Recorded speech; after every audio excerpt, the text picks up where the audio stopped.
얼마 전 일본 정부가 한국을 상대로 반도체 생산 원재료 수출 규제를 강화하면서, 정확히 말하면 현 정권의 지지율을 끌어올리기 위해 정치적인 목적으로 한국을 반도체 관련 수출 화이트 리스트에서 제거한 것인데요. 사전 통보도 없이 갑작스레 이런 결정이 내려지니 삼성전자, 하이닉스 등 한국의 반도체 관련 업체는 물론이고 한국 정부, 하물며 한국산 반도체로 제품을 생산하고 있는 일본 기업들 역시 황당한 상황에 놓여 있습니다. 더 비싸게 재료를 구입해야 한다거나 제한된 수량만 구입해야 된다는 등이 극단적인 사태라고까지는 말할 수 없지만, 일단 당장 이번 달부터 수입되어질 규제 품목들이 이제는 물건 종류별로 하나하나 허가를 받아야 되기 때문에 실제 제품을 들여오기까지는 엄청난 지연 시간이 발생하게 됩니다. 당장 급한 불은 이것일지 몰라도 더욱 심각한 걱정거리가 있으니 딱 한 발걸음만 더 다가가면 극단적인 상황이 되는, 즉 규제를 언제든지 실행할 수 있는 단계인 화이트리스트 제거가 이미 진행된 상태라는 것이죠. 현재 양국 정부는 물론이고 국민들 사이에도 팽팽한 긴장감이 맴돌고 있는데요. 정치 분야 이해관계 문제를 경제 분야까지 끌고 오는 이 어이없는 상황, 말도 안 되지만 일단 이것을 한쪽으로 치워두고 생각해봅시다. 일본의 반도체 원재료 수출 규제, 아니 검토라는 근본부터 과연 한국의 뼈만 때리고 끝날 것이라는 예측이 맞는 걸까요? 왜 그러는 걸까요? 꾀시 궁금한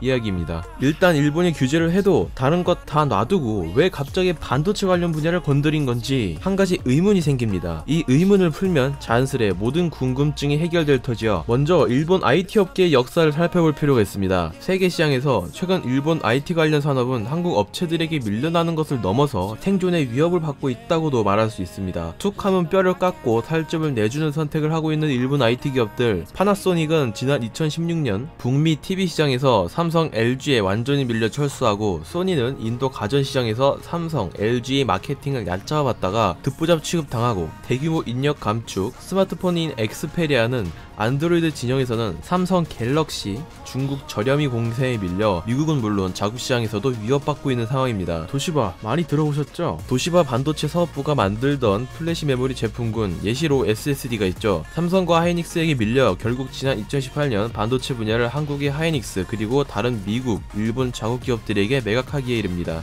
지금은 거의 잊혀졌지만 한때 세계 D램 시장 점유율 80%를 자랑했던 엘피다 메모리도 빼놓을 수 없겠네요. 삼성전자에 밀려 25나노, 20나노 램카드 내놓는다고 거짓말했다가 2012년 파산했습니다. 미국의 마이크론이 관련 부서를 인수했죠. 컴퓨터 완제품과 스마트폰은 거의 자국 내수용으로만 생산되고 있고, 메모리 반도체는 자국 내에서조차 삼성과 하이닉스에게 자리를 내주었습니다. TV 시장 역시 안방 버프조차 통하지 않고 LG에게 밀리는 구도가 잡히고 있죠. 이렇게 자연스레 경쟁에 패배한 일본 기업체들이 점유하던 분야를 우리 한국 기업들이 메꾸어 왔고 지금도 메꾸어가고 있는 실정입니다. 일본 IT 기업이 생산한 컴퓨터에는 한국산 램이 들어가고요, 한국산 SSD가 들어갑니다. 소니 프리미엄 스마트폰과 TV에는 한국산 OLED 디스플레이가 들어가고요, 일본 게임 서버에는 미국산 CPU와 한국산 D램이 탑재됩니다. 일본 입장에서는 우리에게 당한 게 참 많기도 합니다. 현재 세계는 4차 산업이다 뭐다 하고 있는데, 일본 정부 입장에서는 그 4차 산업이 근본이 되는 하드웨어 주도권을 한국에게 완전히 빼앗긴 상황이다 보니, 그렇다고 구글처럼 파급력 큰 소프트웨어 산업도 딱히 없고 결국 앞서 걸어가던 동생 발목을 붙잡고 늘어지겠다는 정치적 계략으로 끌고 넘어온 겁니다. 자신들이 과거 한국보다 진보한 기술을 자랑하던 국가였는데 이런 상황이 된 걸 인정하고 싶지 않은 거죠. 일단 다양한 사건으로 이러한 인식을 가지고 있다는 건 입증이 되었으니 굳이 또 말하지는 않겠습니다. 이제 여러분들도 잘 아시다시피 일본 가전업체는 현재 제품 생산에 필수로 들어가는 D램, 반도체 스토리지, 디스플레이 패널 등을 한국 기업체들에게서 납품받고 있습니다. 또한 이런 부품들의 점유율 및 일본 내 사용처도 상당히 많은 부분을 차지하고 있기 때문에 결과적으로 한국에서의 부품 생산에 차질이 생겨나면 일본 안방 전자제품 기업들 역시 상당한 타격을 받게 됩니다.